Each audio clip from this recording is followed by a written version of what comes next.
Please subscribe Tito Manny Vlog.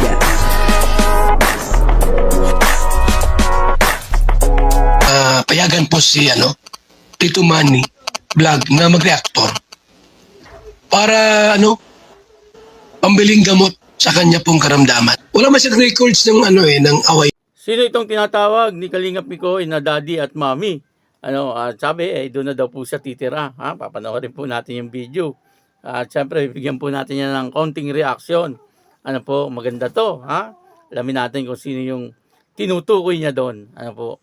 Pero bago po yan, ako muna po ay mabati sa inyong lahat ng magandang umaga, magandang tanghali at magandang gabi sa inyong lahat mga kapatid. Kung saan man kayo ng panig ng mundo naroon ngayon, ay mag-iingat kayo palagi at pagpalain kayo ng ating Panginoon.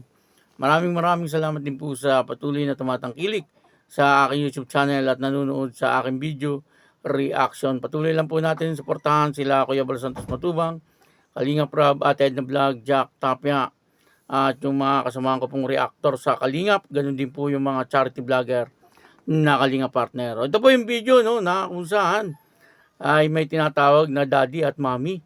Etong si Kalingap Mikoy. Pagkakaalam ko wala yung kanyang daddy at saka yung kanyang mommy. Sino itong sinasabi niya rito na balak niya na doon sa tumira. Panoorin po natin yung video. At ang kabuuan po ng video ito ay nasa YouTube channel ni Kalingap Mikoy. Ako doon mabubuhay. Mas mabuti pang tumira na lang sa kanila. Malaki na at naniniwala din naman ako. Tanggap naman ako ni mom and dad.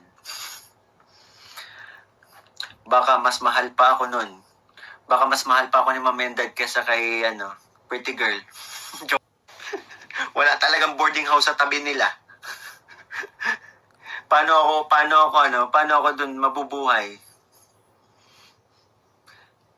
Mas mabuti pang tumira na lang sa kanila. Malaki na at naniniwala din naman ako. Tanggap naman ako ni mom and dad. Baka mas mahal pa ako nun. Baka mas mahal pa ako ni mom and dad kesa kay pretty girl. Joke lang.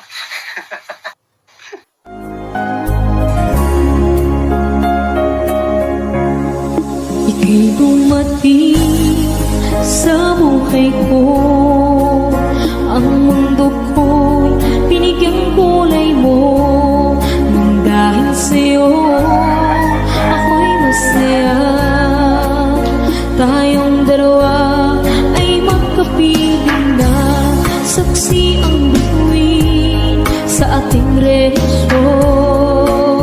Kahit kailan di na mawalay pa.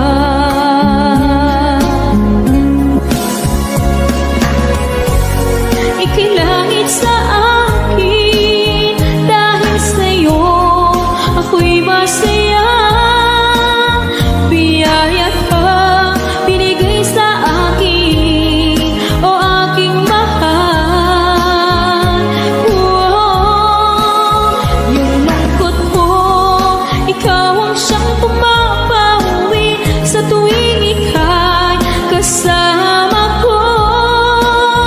Pag-ibig na o kay tamis hanggang langit.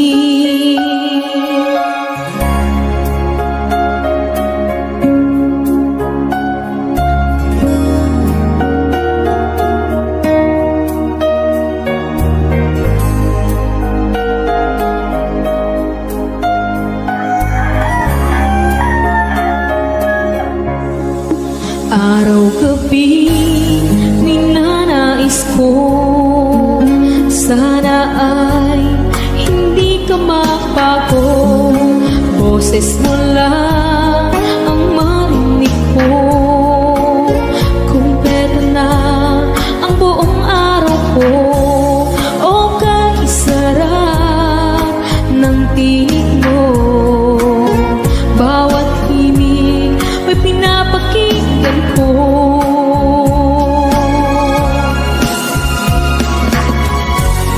Ika'y langit sa akin.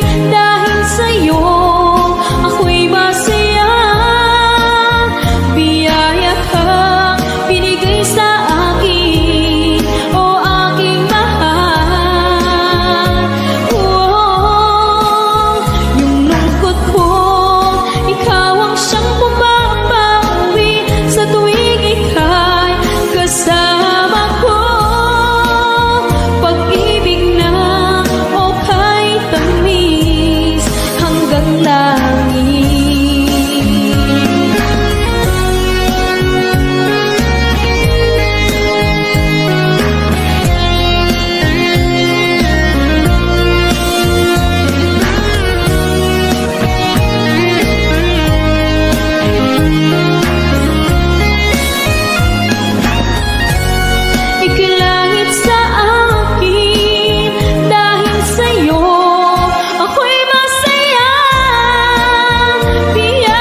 po, no, dito po ay joke lang yon.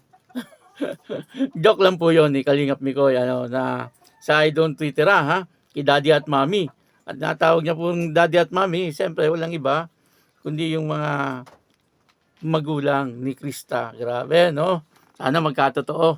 Ano po, na balang araw ay talagang maging daddy at mommy niya etong mga magulang ni Krista. Sa ngayon kasi ay medyo maaga pa para sa mga ganyang bagay, po. Pero nagjo-joke lang po 'yon si Kalingap Mikoy. At yung joke na 'yon, someday ay pwedeng maging totoo po 'yon. Siyempre alam naman po nating lahat na si Krista ay napakagandang bata, mas lalo na kapag ito ay umidad na ng mga 20 years old, pataas, o kaya ay 18 years old pataas, ay talagang mas lalo pong lalabas ang kagandahan ni Krista. Sa ngayon pa lang ay talagang kitang-kita na po natin na napakaganda ni Krista. Pero siyempre ang tinitingnan po ng isang lalaki na kagaya ni Mikoy ay hindi lang naman po yung kagandahan. Siyempre yung kagandahan panglabas at yung kagandahan din pangloob. Pero alam naman po natin lahat na si Krista ay napakabait na bata, at mapagmahal sa magulang. Matiisin din po siya, at saka matyaga. Yun po ang kagandahan kay Krista, na talagang nakikita po natin na nandun yung kanyang pagsusumikap sa buhay, at maaaring yun din ang hinahangaan ng mga kabataan kay Krista. Siyempre ganun din po si Kalingap Mikoy, na talagang humahanga din po sa kanya. Hindi lang po natin alam kung anong klaseng paghanga, pwedeng paghanga bilang isang kapatid, bunsong kapatid, or paghanga bilang isang kaibigan, or higit pa doon. Kaya lang siyempre sa ngayon ay lagi ko nga po sinasabi, napakabata pa po ni Krista sa mga bagay na ganyan. At sana mag-upload na itong si Kalingap Rab. At marami na po talaga nagtatanong kung kailan po mag-upload si Kalingap Rab. Maghintay-hintay lang po kayo. At sabi nga po ni Kalingap Mikoy doon po sa kanyang live, nag-i-edit pa po itong si Kalingap Rab. Baka mamayang gabi, kaya ay bukas, baka meron na.